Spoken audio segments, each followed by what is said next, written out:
ദൈവതിരുനാമത്തിനെ മഹത്വമുണ്ടാവട്ടെ. Bible reading പ്രോഗ്രാമിൽ സംബന്ധിക്കുന്ന ഏവർക്കും കർത്തൃനാമത്തിൽ സ്നേഹവന്ദനം. 2 രാജാക്കന്മാരുടെ പുസ്തകം 15-ാം അധ്യായം നമ്മളിന്ന് വായിക്കുകയാണ്. 15-ാം അധ്യായത്തിൽ ഇസ്രായേൽ യഹൂദ്യ രാജാക്കന്മാരുടെ കുറേ പേരുടെ പേരുകളും അവരുടെ ഭരണവും നമ്മൾ കാണുന്നു. ശലോമോന് ശേഷം രാജ്യം 2ആയി വിഭജിക്കപ്പെട്ടു. ഇസ്രായേൽ എന്നും യഹൂദി എന്നും ഇസ്രായേലിലെ 10 ഗോത്രങ്ങളും മറ്റേടത്തെ 2 ഗോത്രങ്ങളുമായി. അവിടെ എല്ലാം രാജാക്കന്മാരുണ്ടാവുകയും അവർ തമ്മിൽ വലിയ കലഹങ്ങളും യുദ്ധങ്ങളുണ്ടാവുകയും അതോടൊപ്പം ശത്രു രാജ്യങ്ങൾ അവരെ ആക്രമിക്കുമ്പോൾ അവരെയും അവർക്ക് നേരിടേണ്ടി വരുന്ന സാഹചര്യം നമ്മൾ കാണുന്നുണ്ട്. വിജാതീയ രാജാക്കന്മാരിൽ നിന്നൊക്കെയും അവർക്ക് പീഡകൾ വരുന്നുണ്ട്. മോശയുടെ നേതൃത്വത്തിൽ ഒറ്റ ജനമായി ഇസ്രായേൽ ജനം നടന്ന സാഹചര്യങ്ങളിലും കനാനിൽ ആദ്യം വന്ന് താമസിച്ച നാടുകളിലും അവരെല്ലാം തമ്മിൽ വലിയ ഐക്യമായിരുന്നു. ആ ഐക്യവും സ്നേഹവും അവരിൽ നിലനിന്ന സാഹചര്യങ്ങളിൽ അവരുടെ ഇടയിൽ തർക്കമോ കലഹമോ ഒന്നും ഉണ്ടായിരുന്നില്ല.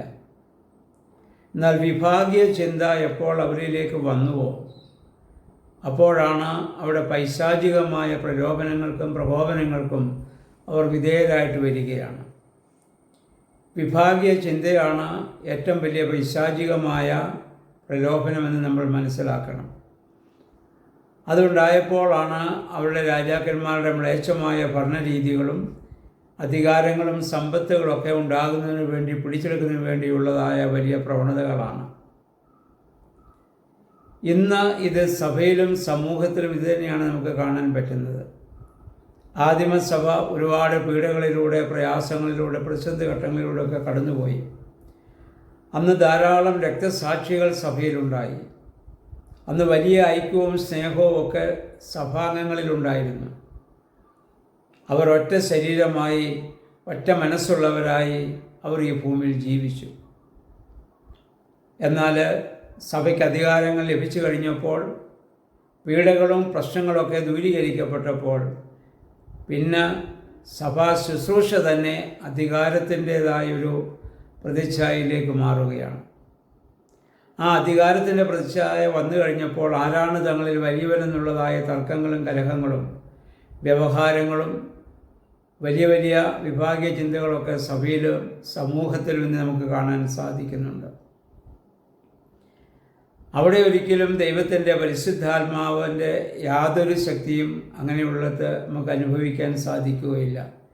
എവിടെയാണോ ഐക്യമുള്ളത്, എവിടെയാണോ സ്നേഹമുള്ളത്, അവിടെ മാത്രമേ ദൈവത്തിൻ്റെ പരിശുദ്ധാത്മാവിനെ കാണുവാനും പരിശുദ്ധാത്മാവിൻ്റെ പ്രവർത്തനവും ചൈതന്യവും നമുക്ക് അനുഭവിക്കാനും സാധിക്കുകയുള്ളൂ എന്ന കാര്യം നമ്മൾ ഓർത്തിരിക്കേണ്ടതാണ്. നമ്മുടെ കർത്താവ് ശിഷ്യന്മാരെ വിളിച്ചു. ആ ശിഷ്യന്മാരുടെ ഇടയിലും ആരാണ് വലിയവനെന്നുള്ള തർക്കമുണ്ടായിട്ടുണ്ട്. ആ സമയത്ത് കർത്താവ് ശിഷ്യന്മാരോട് പറഞ്ഞൊരു വചനമുണ്ട്: നിങ്ങളിൽ വലിയവനാകുവാൻ ഇച്ഛിക്കുന്നവൻ എല്ലാവരുടെയും ശുശ്രൂഷകാരനാവട്ടെ. ശുശ്രൂഷ മനോഭാവം ആർക്കാണോ കൂടുതലുള്ളത് അവനാണ് യഥാർത്ഥ നേതാവ്, അവനാണ് ഏറ്റവും വലിയവൻ. എന്നിട്ട് അതിൻ്റെ മാതൃകയായി കർത്താവ് തന്നെ ശിഷ്യന്മാരുടെ പാദം കഴുകി കാണിച്ചു കൊടുത്തു. ഇങ്ങനെ ശുശ്രൂഷ മനോഭാവമുള്ളവരാണ് ഏറ്റവും ശ്രേഷ്ഠന്മാരെന്നും അതാണ് നിങ്ങളുടെ ഇടയിൽ ഉണ്ടാവേണ്ടതെന്നും കർത്താവ് ഓർമ്മപ്പെടുത്തി. എന്നാൽ അതേ കർത്താവിൻ്റെ നാമത്തിൽ തന്നെ ഇന്ന് വിഭാഗീയ ചിന്തകൾ ശക്തമാകുന്നതും കോടതികൾ വ്യവഹാരങ്ങൾ നൂറ്റാണ്ടുകളായിട്ട് സഭകളിലും അല്ലെങ്കിൽ സമൂഹങ്ങളിലൊക്കെ നിലനിൽക്കുന്നതായി നമ്മൾ കാണുന്നുണ്ട്.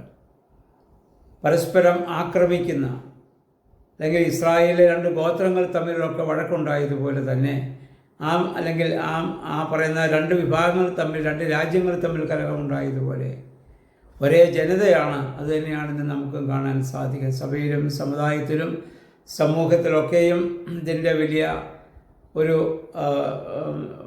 അല്ലെങ്കിൽ ഇതിൻ്റെ ഒരു വലിയ പ്രകടനം നമ്മൾ ഇന്ന് കണ്ടുകൊണ്ടിരിക്കുകയാണ്. അപ്പോസ്തലനായ പൗലോസ് പറഞ്ഞുകൊണ്ട് ഓർക്കുക. അദ്ദേഹം പറഞ്ഞു, നിങ്ങളിൽ വലിയവൻ ആകുവാൻ ഇച്ഛിക്കരുത്, ഒരുവൻ മറ്റൊരുവനെ തന്നേക്കാൾ ശ്രേഷ്ഠനെന്ന് എണ്ണുക. ഒരുവൻ മറ്റൊരുവനെ തന്നേക്കാൾ ശ്രേഷ്ഠനെന്ന് എണ്ണുക. ഞാനൊരാളെ ശ്രേഷ്ഠനായി കണ്ടാൽ ആളെ എനിക്ക് ഭരിക്കാനാവില്ലല്ലോ, ശുശ്രൂഷിക്കാനല്ലേ ആവുകയുള്ളൂ. എന്നേക്കാൾ കുറഞ്ഞവരെന്ന് തോന്നുമ്പോഴാണ് ഭരണത്തിൻ്റേതായ മനോഭാവവും ഭരണത്തിൻ്റേതായ വാക്കുകളും ഭരണത്തിൻ്റേതായ രീതികളും എന്നിൽ നിന്നുണ്ടാകുന്നത്. എന്നാൽ എല്ലാവരും എന്നേക്കാൾ ശ്രേഷ്ഠരാണെന്നുള്ളൊരു ചിന്തയും ബോധ്യവും എനിക്കുണ്ടെങ്കിൽ എനിക്ക് അവരെ ശുശ്രൂഷിക്കാനും ക്ഷമയോടെ കേൾക്കാനും അവരെ പരിചരിക്കാനും സ്നേഹിക്കാനും മാത്രമേ എനിക്ക് സാധിക്കുകയുള്ളൂ. അത് നമ്മിലുണ്ടാകണമെങ്കിൽ ദൈവത്തിൻ്റെ പരിശുദ്ധാത്മാവ് ശക്തമായി നമ്മിൽ ഇടപെടുന്ന അനുഭവം ഉണ്ടാകണം. ദൈവത്തിൻ്റെ പരിശുദ്ധാത്മാവ് വന്നപ്പോൾ നമ്മൾ വായിക്കുന്നുണ്ടല്ലോ, അങ്ങനെ ആരാണ് വലിയവരെന്ന് തർക്കം, അങ്ങനെ കർത്താവിൻ്റെ കാലത്ത് തർക്കിച്ച ശിഷ്യന്മാർ കർത്താവിൻ്റെ പുനരുത്ഥാന ശേഷം അവർ ഒരുമനപ്പെട്ട് പ്രാർത്ഥിച്ചു. അവിടെയാണ് പരിശുദ്ധാത്മാവ് പോലും സ്ഥിരവാസത്തിനിറങ്ങി ആവശ്യിച്ചത്. ഒരുമനപ്പെട്ടു. ആരാണ് വലിയവനെന്നോ ചെറിയവനെന്നോ ഉള്ള ഒരു തർക്കവുമില്ല. പത്രോസും പൗലോസും ഒക്കെ തമ്മിൽ അഭിപ്രായ വ്യത്യാസങ്ങൾ ഉണ്ടായിട്ടുണ്ട് ആദിമസഭയിൽ.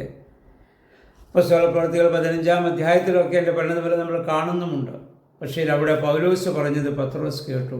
പത്രോസിന് ചോദിക്കാമായിരുന്നു, പൗലോസ്, നീ എന്ന പൗലോസായത്? നീ ശൗലായി ക്രൈസ്തവ സമൂഹത്തെ പീഡിപ്പിച്ച് നീ നടന്നവനല്ലേ?